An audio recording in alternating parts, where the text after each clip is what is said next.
Hello students, मैं Mahendra Singh study stand से। देखिए स्टूडेंट्स, इस वीडियो में हम आपको एनसीईआरटी के लेसन नंबर 9 पर्यावरण एवं धारणीय विकास चैप्टर के बारे में डिस्कस करेंगे।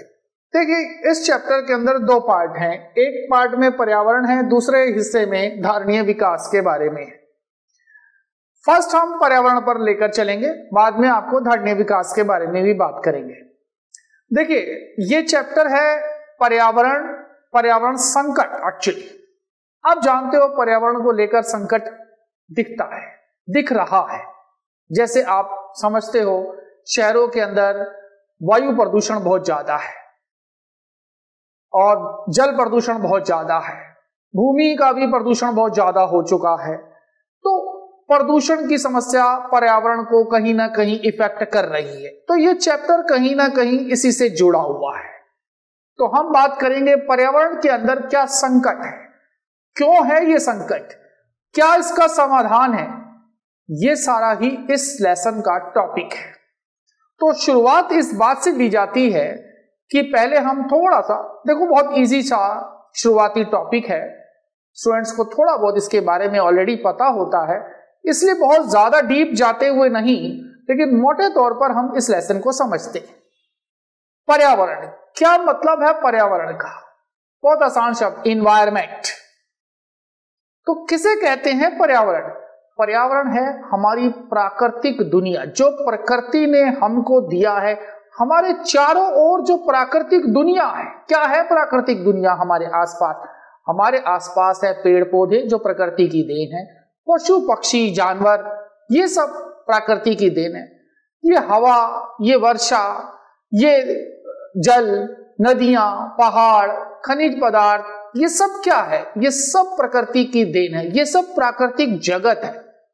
तो हमारे चारों तरफ जितनी भी प्राकृतिक दुनिया है, प्राकृतिक चीजें हैं, वो सब कहलाता है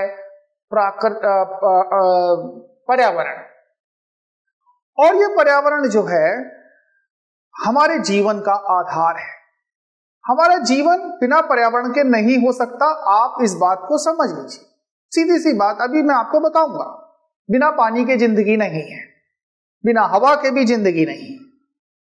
तो ये पर्यावरण, ये दुनिया हमारे जीवन के लिए, हमारे अस्तित्व के लिए, हमारे विकास के लिए एक आवश्यक चीज है, एक आवश्यक तत्व है। मैं अभी आपको बताने जा रहा हूं, अभी बता देता हूं आपको कि अगर पर्यावरण नहीं तो जीवन भी नहीं। इसीलिए तो चल रहा है कि पर्यावरण बचाओ, सेव वाटर, सेव लैंड, हर चीज के बारे में इसीलिए कहा जा रहा है, क्योंकि अगर पर्यावरण की ऊपर हमने नुकसान हुआ या पर्यावरण खत्म हुआ तो जिंदगी भी खत्म हो जाएगी। तो पर्यावरण क्या है? कुल मिला के हमने ऐसे बताया आपको, हमारे चारों ओर स्थित प्राकृतिक दुनिया जो मानव जीवन के अस्तित्व और विकास का आधार है।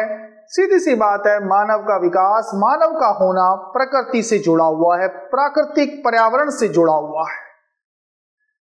पर्यावरण को विस्तृत रूप में क्या क्या देखते हैं हम पर्यावरण के अंदर, अभी मैंने आपको बताया, लेकिन बता देते हैं। इसमें शामिल है जैविक पदार्थ और अजैविक पदार्थ, बायोटिक अबायोटिक कहते हैं इनको, निर्जीव और सजीव कहिए आप इसको, ऐसे भी कह सकते हैं। ये सजीव पदार्थ हैं जैसे पशु पक्षी, पौधे, वन, जलीय जीव, मछली वछली, ये सब जैविक पदार्थ हैं, जैविक तत्व हैं, ये पर्यावरण का हिस्सा है। दूसरा अजैविक पदार्थ है वायु, पानी, मिट्टी, खनिज पदार्थ, ये अजैविक है, ये निर्जीव है। ये सजीव है, ये निर्जीव है। निर्जीव सजीव पर्यावरण दोनों हैं, और ये दोनों ही आप बताइए क्या इसके बिना हमारा अस्तित्व हो सकता है? सोच लीजिए आप, ये सब चीजें अगर ना हो तो मानव जीवन चलना संभव नहीं है। इसीलिए बोला ये हमारे अस्तित्व और जीवन की गुणवत्ता का आवश्यक तत्व। एक और बात ध्यान रखिए, जीवन की गुणवत्ता, हमारी जीवन की क्वालिटी कैसी होगी, ये हमारे पर्यावरण से डिसाइड होगा। जिन देशों के अंदर पर्यावरण स्वच्छ है, प्रदूषण नहीं है या जितना कम है, उनकी जीवन अच्छी है। अब हमारे जैसे दिल्ली जैसे शहरों में, बॉम्बे जैसे शहरों में प्रदूषण बहुत ज्यादा है, वायु प्रदूषण है, जल प्रदूषण है, तो समस्याएं ज्यादा हैं, जीवन की गुणवत्ता भी डाउन है। कई लोग पर्यावरण जहां खराब होता है, प्रदूषण जहां ज्यादा होता है, वहां रहना पसंद नहीं करते हैं, क्योंकि वहां की जीवन गुणवत्ता मतलब क्वालिटी ऑफ लाइफ खराब होती है। तो पर्यावरण भी बहुत मैटर करता है। याद रखिए, जीवन की गुणवत्ता के लिए जितना अच्छा पर्यावरण होगा, जीवन की गुणवत्ता भी उतनी ही अच्छी होगी। कई लोग भाग भाग कर दूसरे शहरों में, गांवों की तरफ या छोटे शहरों में जाना क्यों पसंद करते हैं? क्योंकि वहां पर्यावरण स्वच्छ है, वहां प्रदूषण की कमी है, तो फायदा रहता है। चलिए, तो ये है पर्यावरण, हमारे चारों ओर की प्राकृतिक दुनिया जैविक अजैविक पदार्थों से मिलकर बनती है। क्या फंक्शंस हैं इस पर्यावरण के? अब हम इस पर बात करते हैं कि पर्यावरण हमारे लिए क्या काम करता है। देखिए, पर्यावरण का सबसे पहला महत्वपूर्ण कार्य, दो कार्य लगभग आइडिया लग गया है कि पर्यावरण का पहला जो कार्य सबसे मेन है वो है कि पर्यावरण हमें संसाधन देता है। देखो, मानव का जीवन चलता है, उसकी उपभोग आवश्यकताएं हैं, उसकी औद्योगिक आवश्यकताएं हैं, उद्योग धंधे हैं जो उसके लिए चीजें बनाते हैं जिससे उसका जीवन चलता है। और ये सब चीजों के लिए जो संसाधन है वो पर्यावरण ने दिए। पर्यावरण हमको दो तरीके के साधन देता है, एक नवीकरणीय, दूसरा गैर नवीकरणीय, रिन्यूएबल और नॉन रिन्यूएबल। कुछ ये नॉन रिन्यूएबल है, ये रिन्यूएबल है। तो रिन्यूएबल, नॉन रिन्यूएबल संसाधन है नवीकरणीय, गैर नवीकरणीय। नवीकरणीय वो है रिन्यू हो जाते हैं, जो कि और बन जाते हैं, जो दोबारा से बन जाते हैं। पेड़ हैं, काटिए और लगाइए और बन जाएंगे। समुद्र में मछली है, निकाल लीजिए और आ जाएंगी। तो ये होते हैं नवीकरणीय, पेड़ पौधे मछली, जो कि लगातार यूज कर सकते हो, समाप्त होने का आशंका नहीं है, बने रहते हैं और बन जाते हैं, यूज करिए और बन जाते हैं। ये नवीकरणीय होते हैं, रिन्यूएबल। दूसरे होते हैं नॉन रिन्यूएबल, जो कि गैर नवीकरणीय, ऐसे खनिज पदार्थ जो हम यूज करेंगे तो धीरे धीरे समाप्त हो जाएंगे, जैसे कि कोयला, पेट्रोल, खनिज पदार्थ जितने भी हैं, अगर आप लगातार इनको निकालते रहेंगे, यूज करते रहेंगे, तो एक दिन तो ये खत्म होंगे ही होंगे। तो दो तरह के संसाधन है, और ये दोनों ही संसाधन समझ लीजिए कि उत्पादन के लिए जरूरी हैं। लोगों के लिए, जो जनता के लिए, आम लोगों के लिए जो वस्तुएं बनती हैं वो सब संसाधनों से बनती हैं। तो संसाधन की पूर्ति करता है पर्यावरण, हमारे जीवन का आधार है, इसीलिए मैंने कहा आपको। दूसरी चीज पर्यावरण की जो दूसरी बात है, मैंने पहले ही बता दिया आपको कि जीवन की धारणा, यानी जीवन का होना या ना होना, एग्जिस्टेंस ऑफ ह्यूमन लाइफ जुड़ी हुई है पर्यावरण से। सोचिए, क्या बिना पानी, बिना वायु, बिना मिट्टी, सूरज, क्या हमारी जिंदगी चल सकती है? ये मानव जीवन के खास तत्व हैं। इसी से लोग तो कहते हैं शरीर 5 तत्वों से बना है, अग्नि, पानी, वायु, मिट्टी। तो इसलिए ये है तो जीवन है, ये लिखा है। ये नहीं है तो जीवन भी नहीं है। यानी कि अगर पर्यावरण खत्म हो जाएगा तो उसी दिन जीवन भी खत्म हो जाएगा। तो पर्यावरण का काम है, हमारे को जीवन देता है पर्यावरण। तीसरी बात यह है, खास बात, कि पर्यावरण अपशिष्ट पदार्थों का निपटारा करता है, एब्जॉर्ब करता है। अपशिष्ट पदार्थ का मतलब है हमारी वेस्ट जो निकलती है, वेस्टेज, कूड़ा कचरा, इसको भी तो एब्जॉर्ब करता है। जो फालतू पदार्थ निकलते हैं जिनकी जरूरत हमको नहीं है, वो भी पर्यावरण देता है। देखिए पर्यावरण कितना इंपॉर्टेंट है, हमें देता भी है, और हमें देता इंपॉर्टेंट चीजें हैं, संसाधन देता है, और हमारे वेस्टेज को लेता है। कैसे? हम कार्बन डाइऑक्साइड छोड़ते हैं, उसे पेड़ पौधे ले लेते हैं। देखिए कितना बढ़िया है। थोड़ा बहुत जो पानी के रूप में प्रदूषण में डालते हैं, प्रदूषण तत्व पानी में थोड़े थोड़े डले, तो वो भी वो एब्जॉर्ब कर जाता है। मिट्टी है, कई ऐसी चीजें हैं जो उसमें एब्जॉर्ब हो जाती है। कूड़ा कचरा, गीला कचरा आप मिट्टी की तरफ फेंक दीजिए, मिट्टी में मिला दीजिए, मिट्टी में ही मिल जाता है, मिट्टी बन जाता है। तो ऐसे बहुत सारी चीजें हैं जो पर्यावरण हमारे अपशिष्ट पदार्थों का निपटारा करता है। फिर आप सोचोगे ये इतने ज्यादा क्योंकि हमने ज्यादा कूड़ा निकालना शुरू कर दिया है। अभी हम बात करेंगे कि पर्यावरण की अपनी एक कैपेसिटी है जिसके हिसाब से वो वेस्ट को अपने अंदर समाहित करता है, उसको निपटाता है, लेकिन जब ज्यादा हो जाता है तो कुछ नहीं कर सकता वो। तो ये है तीसरा कार्य हमारे वेस्ट पदार्थों का, निपटारा करना, अपने अंदर समाहित करना, अपने अंदर ही डाल लेता है और हमें बचाता है उनसे भी। और लास्ट वन ये है कि जीवन की गुणवत्ता में वृद्धि करता है। इसका मतलब ये है कि पर्यावरण हमारे को देता है सुंदर प्राकृतिक दृश्य। लोग घूमने जाते हैं, लोग आजकल बर्फ पड़ रही है, स्नोफॉल देखने जाते हैं, लोग समुद्र की बीच देखने जाते हैं, नदियां देखने जाते हैं, पहाड़ देखने जाते हैं, मरुस्थल देखने जाते हैं। तो क्या है ये सब? क्या है ये? इंसान की जिंदगी को सुंदर बनाता है। लोग खुश होते हैं, लोग आनंद उठाते हैं। मैं कहता हूं अगर ये सब चीजें ना हो, दुनिया देखिए इस टाइम स्नोफॉल देखने जाती है सर्दियों के अंदर, होता है ये। गर्मियों में लोग पहाड़ों पर जाते हैं, जीवन का आनंद है। तो जीवन की क्वालिटी को सुधारता है पर्यावरण। मेरे हिसाब से अगर पर्यावरण ना हो तो मानव जीवन की क्वालिटी खत्म हो जाएगी, टूरिस्ट प्लेस ही खत्म हो जाएंगे। तो इसलिए हम कह सकते हैं कि ये सारी चीजें जो हैं वो व्यक्ति उनका आनंद लेता है, अपने जीवन की क्वालिटी को सुधारता है। तो ये पर्यावरण के 4 कार्य हैं जो हमने आपको बताए हैं। तो स्टूडेंट, पर्यावरण का मीनिंग करने के बाद अब आपके सामने सबसे बड़ी बात यह है कि पर्यावरण में संकट है। ये बात सब जानते हैं कि आज के टाइम पर विश्व का हर देश पर्यावरण को लेकर संकट का सामना कर रहा है। आपको पर्यावरण से जुड़ी एक बात समझनी है, आखिर संकट कैसे उत्पन्न होता है। पर्यावरण की हालांकि अपनी एक क्षमता होती है, आप उसे कह सकते हैं कि पर्यावरण की एक कैरिंग कैपेसिटी है। ऐसा नहीं है कि पर्यावरण को मतलब इतनी इजीली खराब हो जाता है। पर्यावरण की अपनी अभी फंक्शन में आपने बोला कि वो संसाधन बनाता है, नवीकरणीय है, बहुत सारे साधन लगातार बनते रहते हैं। वो अपशिष्ट को भी, पदार्थों को, वेस्टेज को भी एब्जॉर्व कर लेता है। फिर संकट कैसे है? एक्चुअली पर्यावरण की एक कैपेसिटी है, एक क्षमता है हर चीज की। हमें यह समझना है कि पर्यावरण संभालने की एक क्षमता है। इसे हम बोलते हैं इंग्लिश में carrying capacity of the environment, कि इन्वायरमेंट अपने अंदर की एक क्षमता रखता है। क्या?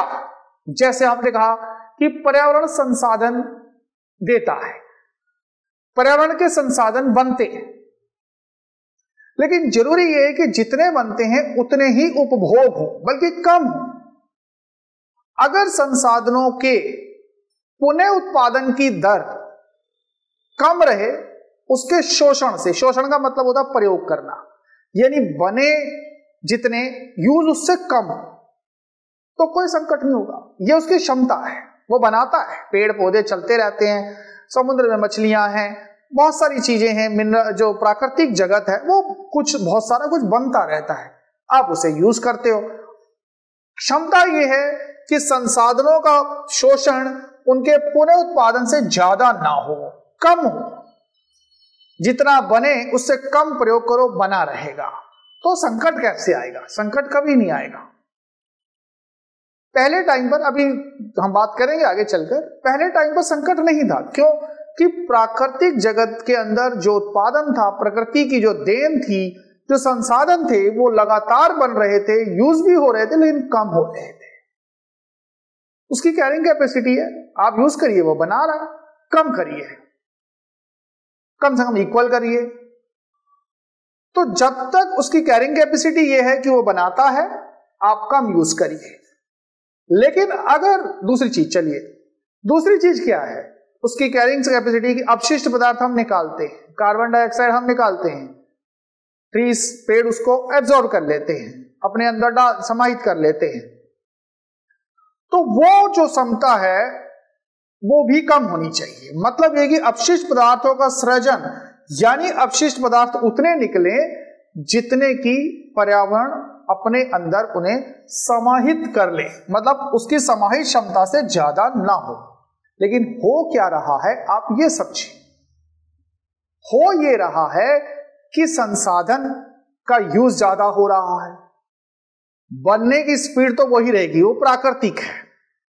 जबरदस्ती प्रकृति से आप ज्यादा नहीं बनवा सकते, यूज करने की दर ज्यादा हो रही है। और अपशिष्ट पदार्थ की बात है, वो भी हम ज्यादा निकाल रहे हैं। वेस्टेज देखिए आप कितनी निकाल रहे हैं, पॉपुलेशन इतनी हो गई, गाड़ियां इतनी हो गई, उद्योग धंधे इतने हो गए, कार्बन डाइऑक्साइड का सर्जन ज्यादा हो गया, पेड़ पौधे कम हो गए, कहां जाएगी कार्बन डाइऑक्साइड? सोचिए आप। तो संकट कब है? संकट तब है जब संसाधनों का शोषण ज्यादा हो। संकट तब है जब अपशिष्ट पदार्थ ज्यादा निकले। आपको पर्यावरण संकट को इसी कंसर्न में, इसी व्यू में समझना है कि देश के अंदर, विश्व के अंदर जो पर्यावरण का संकट है वो ये है कि प्राकृतिक संसाधनों का प्रयोग ज्यादा हो रहा है। वन वो उतने ही रहे हैं लेकिन प्रयोग ज्यादा हो रहा है। अपशिष्ट पदार्थ जरूरत से ज्यादा निकल रहे हैं जिसे पर्यावरण अब्जॉर्ब नहीं करता है। कुल मिलाकर मैं कहूं कि जब संसाधनों का शोषण अधिक हो, अपशिष्ट पदार्थों का सर्जन पर्यावरण की क्षमता से अधिक होता है, तो ही पर्यावरण संकट उत्पन्न होता है। तो पर्यावरण संकट तभी है, आप देखिए अपने आसपास या अपने फीलिंग में, या आप जो समझ पाते हैं या जितना आपको समझ में है वो क्यों है? क्योंकि जब उसकी क्षमता से ज्यादा काम होगा, संसाधन ज्यादा यूज होंगे, अपशिष्ट पदार्थ ज्यादा निकलेंगे, तो वो उन्हें कैरी नहीं कर पाएगा और तब शुरू होता है पर्यावरण संकट, जिससे हम अभी आगे आपको चलकर बताते हैं कि वो संकट क्या है। पर्यावरण संकट में मुख्य रूप से दो चीजें, जिसमें से एक जो चीज है वो आप छोटी क्लासेस से पढ़ते आ रहे हो, और वो है प्रदूषण, पॉल्यूशन की प्रॉब्लम है, प्रॉब्लम ऑफ पॉल्यूशन। पर्यावरण संकट का कई स्टूडेंट के दिमाग में तो जब बात आती है ना, कभी हम कहेंगे पर्यावरण संकट क्या है, तो वो कहेंगे जी पॉल्यूशन है। जी कौन सा पॉल्यूशन है? आप सब जानते हो। प्रदूषण जो है मुख्य रूप से जो हमारे पर्यावरण के अंदर है जिससे कि परेशानी हो रही है वो है वायु प्रदूषण, बड़ा आसान, दूसरा जल प्रदूषण, और तीसरा जो है भूमि प्रदूषण मुख्य रूप से, क्योंकि ये तीनों प्राकृतिक चीजें हैं और इन तीनों प्राकृतिक चीजों में प्रदूषण है। अब ये क्यों है, कितना है, ये सब यहां सब्जेक्ट नहीं है। आपको पता है क्यों होता है वायु प्रदूषण, जल प्रदूषण, भूमि प्रदूषण के बारे में इस चैप्टर में कुछ बहुत सारी बातें आएंगी, वो हम अभी आगे चलकर डिस्कस करेंगे। जल प्रदूषण, वायु प्रदूषण पर ज्यादा कुछ नहीं आएगा क्योंकि ये बहुत आसान चीजें हैं जो पहले से ही आपको पता होती हैं, तो ये ज्यादा पेपर में पूछते भी नहीं, इसलिए हम प्रदूषण के टॉपिक पर ज्यादा डिस्कस नहीं करेंगे इस चैप्टर के अंदर, वो है भी नहीं इसमें ज्यादा सिलेबस वाइज, तो इस पर ज्यादा डिस्कशन नहीं करेंगे। इजी टॉपिक है इसलिए हमें ज्यादा इसमें जाना भी नहीं है। तो पहला जो संकट है वो प्रदूषण का है, गंभीर संकट है। प्रदूषण की समस्या तो आप देख ही रहे हो कितनी ज्यादा है। दूसरी बात, दूसरा संकट क्या है वो ये है, आप देख रहे हो आज के टाइम पर कि प्राकृतिक संसाधनों का, जो भी प्रकृति के संसाधन अभी हमने बताया आपको, नवीकरणीय, गैर नवीकरणीय जो भी हैं, उनका अत्यधिक शोषण हो रहा है, एक्सेसिव एक्सप्लॉइटेशन, बहुत ज्यादा यूज हो रहा है, जरूरत से ज्यादा यूज हो रहा है, जिससे कि उनके खत्म होने का खतरा पैदा हो रहा है। आप सुनते हो जगह जगह सेव वाटर, क्यों? क्योंकि कहीं ना कहीं ऐसा लग रहा है कि वाटर का अगर हम पानी का लगातार यूज करेंगे तो वो खत्म ना हो जाए। सेव पेट्रोल, पेट्रोल खत्म ना हो जाए। आजकल आप देख रहे हो इलेक्ट्रॉनिक वाहन आ रहे हैं, सौर ऊर्जा पर जोर दिया जा रहा है। क्यों दिया जा रहा है? क्योंकि कहीं ना कहीं लग रहा है कि पेट्रोल खत्म हो जाएगा, कोयला खत्म हो जाएगा। तो ये जो सारे save water, save petrol, save coal, ये सब आ रहे हैं, कॉन्सेप्ट क्यों आ रहे हैं? क्योंकि इनका लगातार शोषण हो रहा है। यूज, शोषण का मतलब यूज होने से है, यूज हो रहा है और जरूरत से ज्यादा हो रहा है। तो इस वजह से ये दो टॉपिक बनेंगे इसके अंदर, एक तो प्रदूषण की समस्या जो हमने बताया, दूसरा ये टॉपिक प्राकृतिक संसाधनों का अत्यधिक शोषण। इसी से जुड़ा हुआ ये लेसन जो है वो रहेगा। तो अब हम अगले वीडियो में इसी चैप्टर के बाकी के जो संकट की बातें हैं उस पर हम पर्यावरण संकट पर डिस्कस करेंगे पूरा का पूरा। तो आप इस वीडियो में दी गई जानकारी के बारे में अपनी राय है हमारे को कमेंट बॉक्स में दीजिए, और आगे आने वाले वीडियो को देखने के लिए हमारे चैनल को सब्सक्राइब कीजिए, लाइक करना ना भूलिए।